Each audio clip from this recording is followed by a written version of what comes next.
आप देख रहे हैं न्यूज़ 9 भारत, रखिए आपको सबसे आगे। नमस्कार, आप देख रहे हैं न्यूज़ 9 भारत। मैं हूं आपके साथ अंजलि। चलिए रुक करते हैं खबरों की ओर। जय हिंद, जय महाराष्ट्र। श्री धर्मेंद्र यादव जी।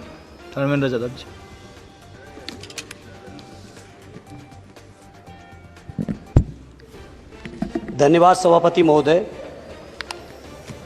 18वीं लोकसभा के निर्वाचन के बाद और इस नए संसद भवन के बनने के बाद आज मैं पहली बार बोलने के लिए खड़ा हुआ हूँ। आपने मुझे मौका दिया, उसके लिए बहुत बहुत धन्यवाद देता हूँ।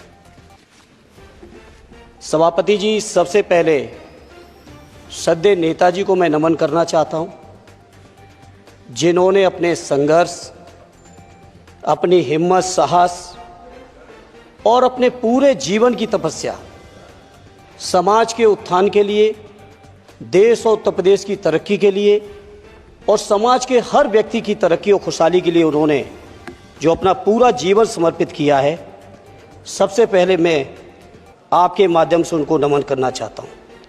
माननीय सभापति महोदय, श्रद्धेय नेताजी ने हम लोगों को अपने समाजवादी विरासत में इंसाफ और इंसानियत, न्याय और हक की लड़ाई करना सिखाया है।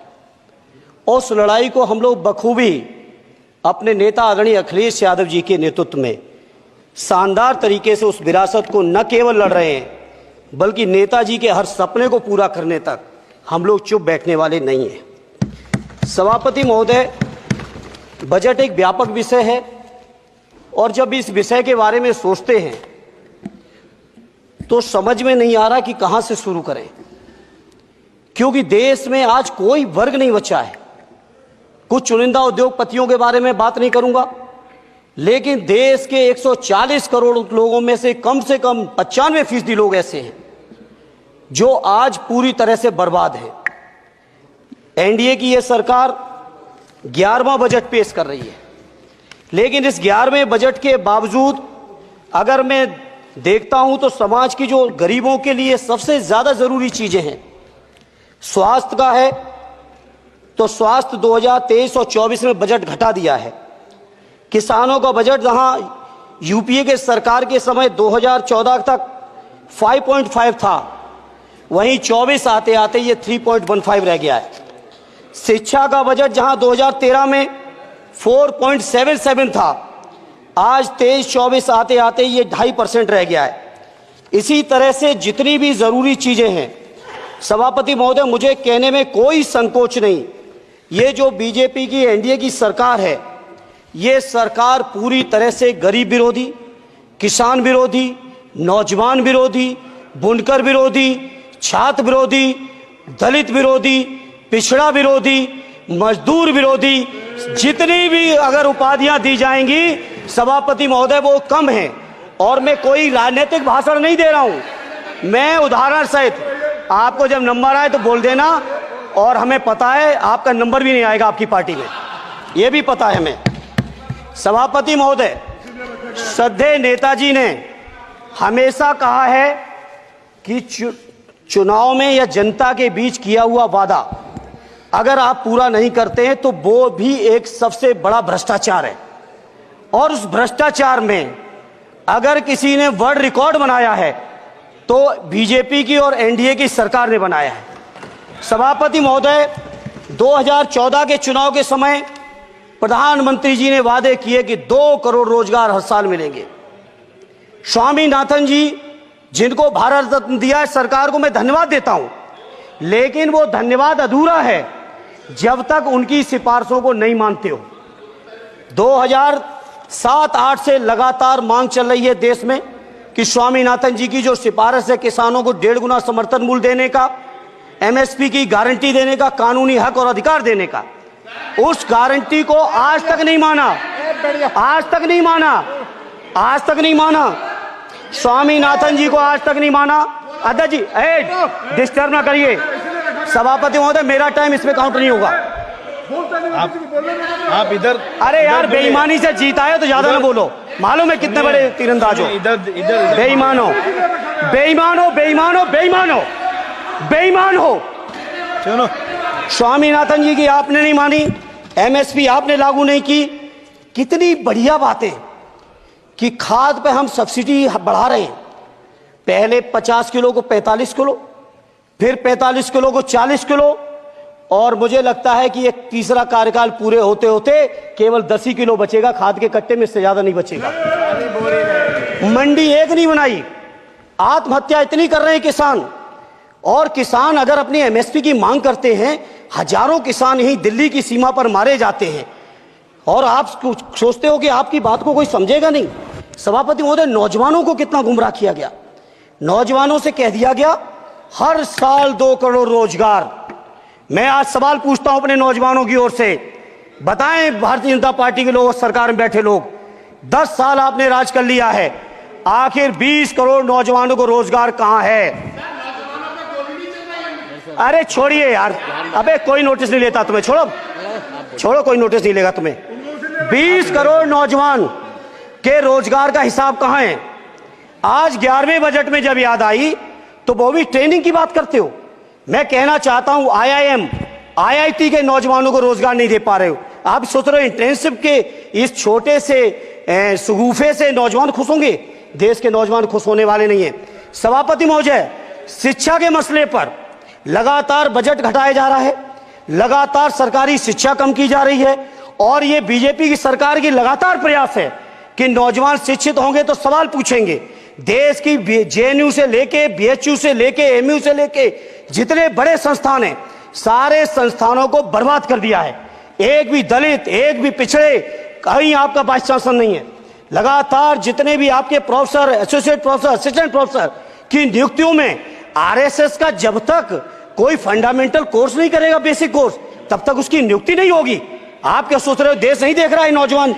यूजीसी का बजट लगातार कम किया जा रहा है। मेरा खुला आरोप है इस सरकार पर कि ये सरकार शिक्षा को प्राइवेट करके, शिक्षा को मुट्ठी भर उद्योगपतियों के हाथों में देके, शिक्षा को चुनिंदा लोगों के हाथ में देके, देश के 140 करोड़, जिसमें मैं समझता हूं 90% लोग गरीब हैं, उन गरीबों के हाथों से शिक्षा को छीनने का ये जो आपकी सरकार षड्यंत्र कर रही है, इसके लिए हम लोग इस मौके पे विरोध करते हैं। लगातार फीस बढ़ा रहे हैं, शिक्षकों की कमी है, रोजगार आप दे नहीं पा रहे हो, सामाजिक असमानता। सभापति महोदय, 2014 में जिस समय सरकार बनी थी एनडीए की, उस समय देश की जितने भी जो आर्थिक चीजें थी, जो वेल्थ थी, उसमें पिछड़ों की हैसियत 17%, 17, और आज 10 साल की एनडीए की सरकार के बाद पिछड़ों की आर्थिक हैसियत हो गई है केवल 9%।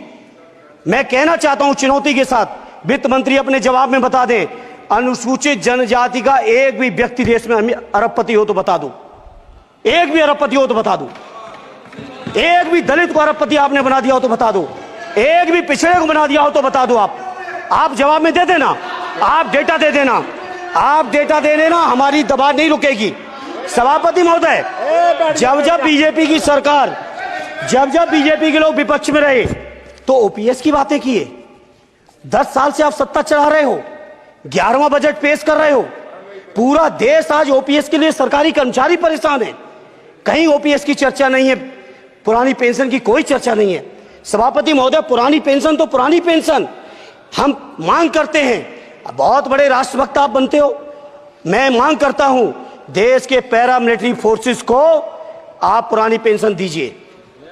मैं मांग करता हूं, आप राष्ट्रभक्त हैं ना, सीमा पे जो सुरक्षा कर रहे हैं, जो शहादत झेल रहे हैं, मेरी मांग है कि आप उनकी ओपीएस दीजिए। वो आप ओपीएस नहीं दे पाओगे। इसी तरह से सभापति महोदय, देश के अंदर बहुत से ऐसे संविदा कर्मचारी, एक से एक बढ़िया फार्मूला, अब कानूनन मंडल आयोग लागू हो गया तो कैसे पिछड़े और दलितों को रोके? तो संविदा कर्मी की प्राइवेट कंपनी, प्राइवेट आपने आउटसोर्सिंग कर दी। आउटसोर्सिंग के कारण से देश के सारे दलित, सारे पिछड़े, सारे आदिवासी आपकी सेवाओं से बाहर हो गए, उनके पास कोई कानूनी हक नहीं। तो ये जो आरक्षण को खत्म करने के तरह तरह के जो आप लोग षड्यंत्र अपना रहे हो, इस षड्यंत्रों को देश का जनमानस पूरी तरह से जान भी चुका है, पहचान भी चुका है, और इसीलिए उत्तर प्रदेश से तो आपको कर ही दिया है बाहर, देश से भी बाहर जल्दी करेंगे, और हमारे साथी मिलकर दूसरे प्रांतों से भी बाहर करेंगे। इसी तरह सभापति महोदय, हम मांग करते हैं, आप सोचिए उत्तर प्रदेश अकेले के अंदर, देश के हालात मुझे नहीं पता और बदतर होंगे, अकेले उत्तर प्रदेश में 1000 से ज्यादा शिक्षा मित्र आत्महत्या कर चुके सभापति महोदय। कोई सरकार के कान पे जू नहीं रेंग रही है। किसान आत्महत्या कर रहे हैं, इन्हें कोई मतलब नहीं। अनुदेशकों को तनख्वाह नहीं मिल रही है समय से, कोई मतलब नहीं। आंगनबाड़ी महिलाएं परेशान हैं, इनको कोई मतलब नहीं सभापति महोदय। आपकी आशा बहुएं, आपकी ये रसोईया महिलाएं, आपकी आंगनबाड़ी, पंचायत सहायक, रोजगार सेवक, मैं समझता हूं सभापति महोदय यहां बैठे हर सदस्य के पास इनके क्षेत्रों का ये डेलीगेशन जरूर मिलता होगा और मांग करता होगा कि कम से कम हमारा मानदेय बढ़ाया जाए, हमें स्थायी किया जाए।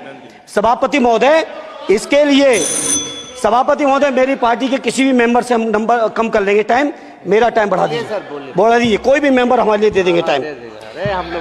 इसलिए सभापति महोदय, इन सभी समस्याओं के इसलिए मैं आपसे कहना चाहता हूं कि इनका समाधान करिए, और नहीं समाधान करेंगे तो अभी तो बैसाखी पे बन गए, बिहार और आंध्रा को पैकेज देखे फिर देश में कितने राज्यों को पैकेज दे पाओगे।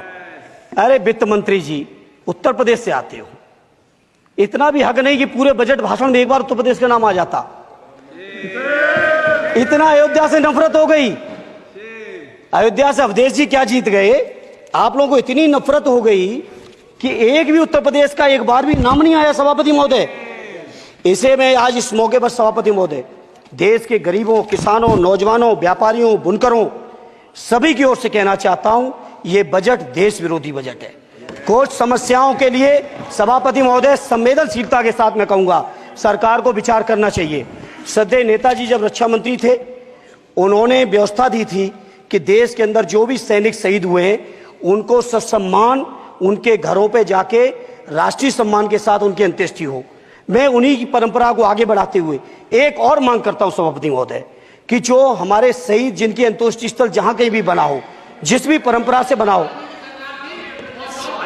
अरे आपको कुछ नहीं पता है, अरे यही तुम्हारे सैनिकों के लिए यही तुम्हारा भाव है। सभापति महोदय, आप बोले सर। सभापति महोदय, मेरा अनुरोध है अग्निवीर की योजना खत्म की जाए।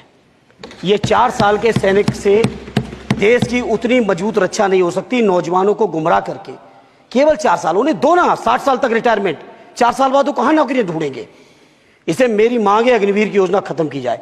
साथ ही साथ मेरी एक मांग और है कि जो शहीदों की शहादत स्थल है उसको शहीद स्थल के तौर पर डेवलप करने के लिए केंद्र सरकार को अतिरिक्त बजट देना चाहिए। मैं नहीं समझता हूं इसमें किसी को कोई दिक्कत होनी चाहिए। इसी तरह सभापति महोदय, बातें बहुत लंबी लंबी की जाती हैं, थोड़ा सा मैं अपने क्षेत्र के बारे में कहूंगा। आदरणीय हमारे नेता माननीय राममूर्ति वर्मा जी ने भी कहा है, माननीय लालजी वर्मा जी ने भी, जो बाढ़ की समस्या है, जो समस्या बिहार में है नेपाल से पानी छोड़ने की, वही समस्या उत्तर प्रदेश की भी है। और विशेषकर पूर्वी उत्तर प्रदेश में अगर आप चलिए तो खीरी से शुरू करेंगे, पीलीभीत खीरी से लेके पूरा आप चले जाइए और एकदम कुशीनगर बॉर्डर तक, बिहार बॉर्डर तक पूरी की पूरी समस्या है। घाघरा जब आती है तो मैं समझता हूं इन जिलों के लाखों लोगों को तहस नहस करके चली जाती है। जितना विकास होता है सभापति महोदय, बरसात के समय वो सारा का सारा विकास पूरी तरह से खत्म हो जाता है। इसलिए मेरी मांग है केंद्र की सरकार से कि बजट आप पास कर रहे हो तो कम से कम उत्तर प्रदेश से इतनी नफरत ना करो। 2 बार तो उत्तर प्रदेश की दम पे ही बैठे थे और तब भी ये वित्त मंत्री जी हंस रहे हैं, इनके यहां भी आता है बाढ़ तो जाती होगी, महाराजगंज बसता तो नहीं होगा, कुशीनगर बसता नहीं होगा, आपका मऊ बसता नहीं है, आजमगढ़ बसता नहीं, अंबेडकर नगर बसता नहीं, बहराइच बसता नहीं, खीरी बसता नहीं, श्रावस्ती बसता नहीं, पीलीभीत बसता नहीं, बलिया बसता नहीं है, कुशीनगर बसता नहीं है, गोरखपुर बसता नहीं है। इतने जिले तो हमारे उत्तर प्रदेश के प्रभावित हैं। तो बिहार की तरह से एक विशेष पैकेज हमारे उत्तर प्रदेश के लिए भी दे दो। कम से कम इतना तो कहने की हिम्मत रखो, केवल चीखने के लिए बैठे हैं सब के सब। सभापति महोदय, दूसरा एक मैं बात, हमसे पूर्व जो सांसद रहे हमारे आजमगढ़ के, बड़ी लंबी लंबी बातें की, गोरखपुर से आजमगढ़ होते हुए बनारस तक का हमने रेलवे लाइन स्वीकृत करा दिया। सभापति महोदय, मैंने जब पता किया अधिकारियों से तो सच्चाई ये है कि अभी उस पर एक भी पैसे का बजट का आवंटन नहीं है। नहीं है बजट का आवंटन। हाँ, आज आप ही ने तो पेश किया बजट, आप ही तो साइन किए हो। निर्मला जी ने तो किया नहीं होगा, आप ही ने किया होगा। तो सभापति महोदय, उस पर बजट भी आए, उस पर बजट भी आना चाहिए। दूसरा सभापति महोदय, ये जो समस्या है बाढ़ वाली, मैं समझता हूं कोई अकेले मेरी नहीं है, मेरे अकेले क्षेत्र की नहीं है। जो भी संवेदनशील व्यक्ति होगा इस पर जरूर गंभीरता से सोचेगा, उसको सोचे। इसी के साथ मैं अपनी पार्टी की ओर से इस जन विरोधी बजट का पुरजोर विरोध करता हूं। बहुत बहुत धन्यवाद। श्री सुखदेव भगत जी।